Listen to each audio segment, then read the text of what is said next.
Peace World here, and we are at V.O.I.C.E.S for a community dialogue session around health literacy and being able to advocate for yourself as a patient.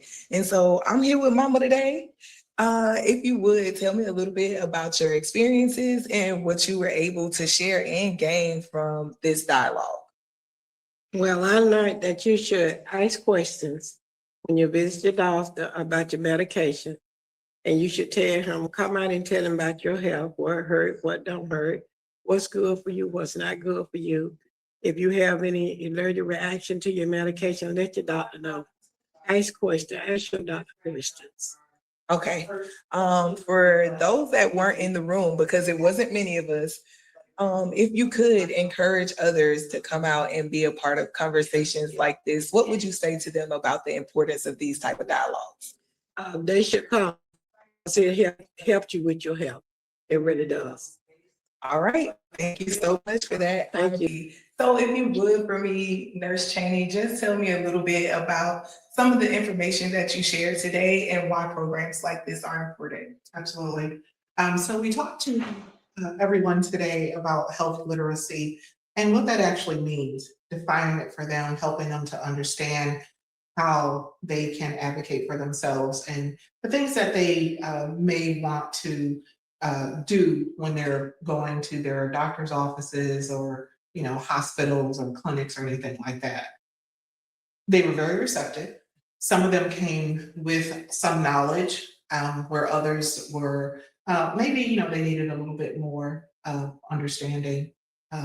And it seemed to work today. Why are dialogues and sessions like this important for the community to engage in? Absolutely. It helps them to help themselves and others. The more knowledge that, they say knowledge is power. Mm-hmm. And the more knowledge you have, the better you can advocate for yourself, for your family, and even for people that you don't know, just kind of being a good consumer or leader in your organization. Right. It kind of helps with. If there are one or two tips that you could leave for those that will see this online when it comes to things that they can do, small steps to advocating for themselves in the doctor's office. Yeah, one of the things that we shared with the group today that I would say is to write things down. When you're at home, you have a doctor's appointment and you have questions, go ahead and write it down, because more than likely when you get there and the doctor starts communicating with you, you may not remember until you leave and you're like, oh, I meant to ask this question. But if you have things written down and you're prepared, that kind of helps. And it helps with the timeline that you have when you're in the.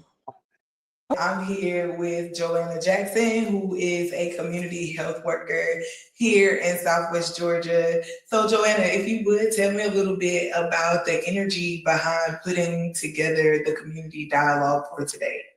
Well, this dialogue is very much needed for the community. It's what the community asked for, and we're actually giving them, what they asked for concerning these health literacy classes that we have here in Phoebe, in partnership, the Community Health Worker Network, in partnership with Phoebe, we was able to come together to actually organize these classes. It's not the only class that we're going to have, it's upcoming classes that we're going to have.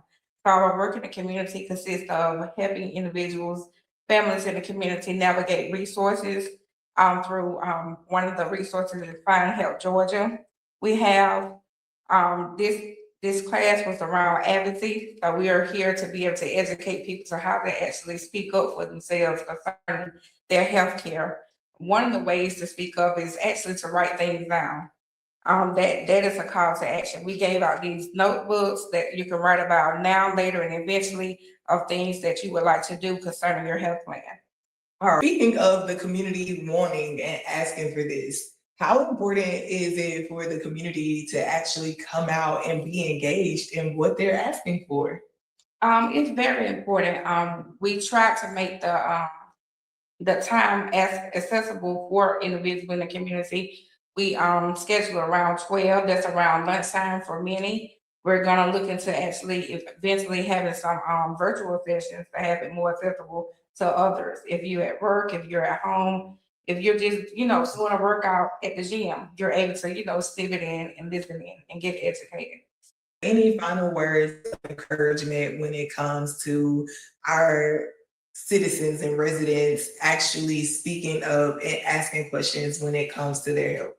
I would just say to really kind of like get out, listen. If you have a computer, laptop, or a cell phone, once we have our virtual sessions to get on, and nobody can't, do it but you. Nobody can't, get the education or get the knowledge or whatever but you. And I have our sister Cassandra Nelson here with me, who is the chair for the community health workers in this particular part of Georgia. And so, Cassandra, if you would share a little bit about the reason we are having a community dialogue around health literacy. We decided to bring the community in on the conversation. The goal is to make sure that you guys are seen, heard, and understood. So if you guys are free during the week, we will be doing it twice a month. Come in and express your concerns. Like today, we did advocating for yourself. Sometimes people don't understand how important advocating can, it can make sure that you have great doctor's appointments, so on and so forth. So today we did advocating, and our goal is to just connect the hospital fee with our. What citizens can gain over the series of these dialogues? You will gain a complete understanding of how things are behind the scenes that we may not see. You will also gain an ability to have accountability, teaching you how to speak for yourself, but also seeing the lens from the eyes of the doctors, from people empowered. Because we want to be seen as a team, especially when you're working with your own care provider. You want to be seen as a team and not an op. So when you come into this space, the goal is to make sure that you hold them accountable while also holding yourself accountable.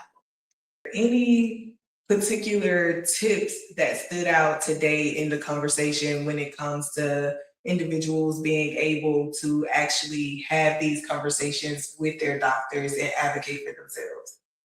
There's no wrong question. Everything that you think, everything that you want to know, your doctor will be able to answer. And if they can't, they'll find someone that will. So don't come in thinking you can't question things. If you need a second opinion, if you want to see someone else, your care is your choice. And if you choose a different doctor, that is okay. But however, being able to advocate for yourself is the goal. What would you say to those community members that could benefit from this type of community dialogue, but was not present today in this room? We know there are some problems. However, Phoebe is trying to help us find a solution. If you can, show up and bring your best person forward so that you can get the answers that you need for our community. Thank you so much, Ms. Nelson, for sharing and for being a part of putting together these community dialogues, because they are most definitely what the community needs. It's what we've been asking for, especially with, Phoebe being our primary source of medical aid and assistance. So thank you so much for being a part of bridging this gap. Thank you. Session around health literacy along with the Georgia community health workers. And so if you would just tell me a little bit about the importance of holding a community dialogue like one around health literacy. Yeah, so for the much of last year, we were compiling data around our community health needs assessment, and access to healthcare turned out to be one of our priorities. So we're looking at access in its entirety, not just whether or not people can get to the hospital or have insurance or things like that, but things like when you get to the hospital, are you comfortable advocating for yourself? Are you comfortable interrupting your doctor and saying, hey, I don't understand what you just said. Can you, break that down in more simpler terms? So that's what today was about. Today was the first in a series of 5 health literacy classes. Each one has a different topic. We'll be talking about things like how to navigate health insurance, how to understand your health insurance, how to understand your deductible, how to understand your bill when you get 3 different bills for one visit, and to provide resources to people so that when they go to their doctor's appointment, they're getting the most out of that appointment and they're leaving there feeling better about their health and knowing that they understand the steps they need to do to continue on that path to good health. How important is it for our community to know that Phoebe is making efforts to bridge gaps within the community in healthcare? It's critical. It's critical for us to, and that's my role. If you used a phrase I always use, we're bridging the gap. I'm trying to bridge that gap.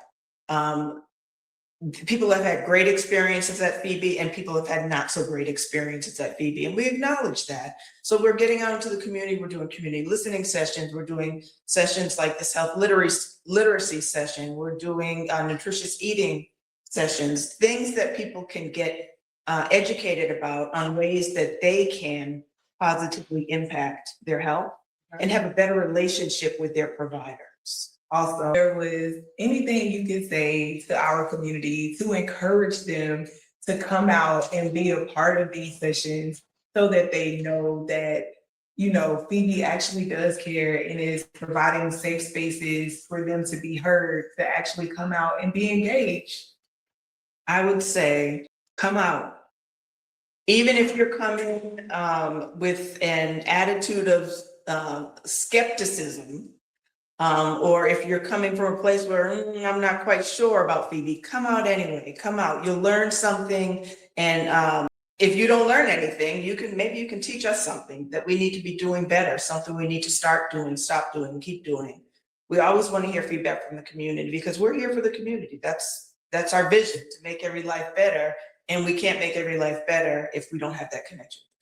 All right, so how do you feel about the turnout in the, you know, engagement and information that was shared in this health literacy session?